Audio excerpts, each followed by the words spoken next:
के घंटी बॉडी टन टन बाजई डीजे मुन्ना राज तोरा कांवर के घंटी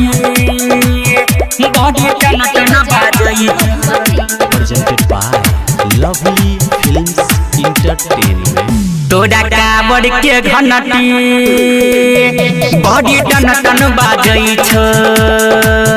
तोरा कांवर के घंटी है गे कांवर के घंटी बॉडी टन टन बाजई छ सब कांवरिया देख नाचई छ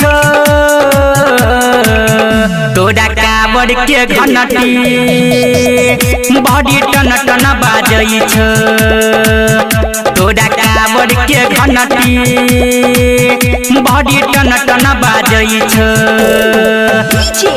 मुन्ना तोरा राज कांवर के घंटी बॉडी टन टन बाजई अखरे नहा सब सुन रहल छी बैटोला से डिक्के रिकॉर्डिंग स्टूडियो के शानदार प्रस्तुति। लके बाबा के नाम चढ़े सुइया पहाड़ बाबा कइर देतौगे तोहर बेरा पार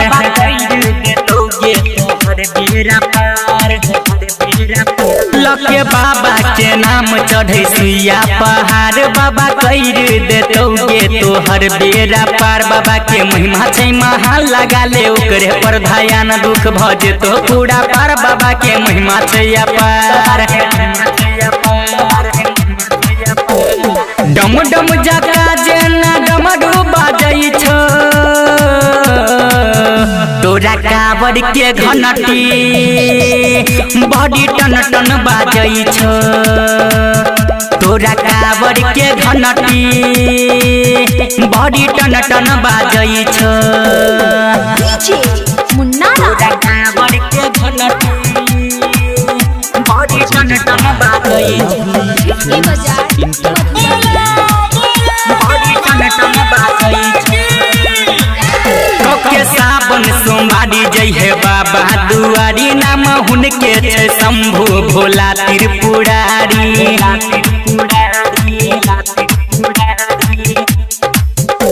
के सावन सोमवारी जय हे बाबा दुआरी नाम हुनके छै शंभु भोला त्रिपुरारी लगा ले भोला पर तू आस बाबा ने करतो गे निराश चले भोला के तू पास मन में राखै विश्वास रीति अंकित बिहारी कहै छ तोरा कांवर के घंटी बॉडी टन टन बाजई छ तोरा कांवर के घंटी बॉडी टन टन बाजई छ तोरा कांवर के घंटी बॉडी टन टन बाजई छ तोरा कांवर के घंटी है गे कांवर के घंटी बॉडी टन टन बाजई छ सब कांवरिया देख नाचई छ तोरा कांवर के घंटी बॉडी टन टन बाजई छ तोरा कांवर के घंटी बॉडी टन टन बाजई छ फिल्म्स के शानदार प्रस्तुति।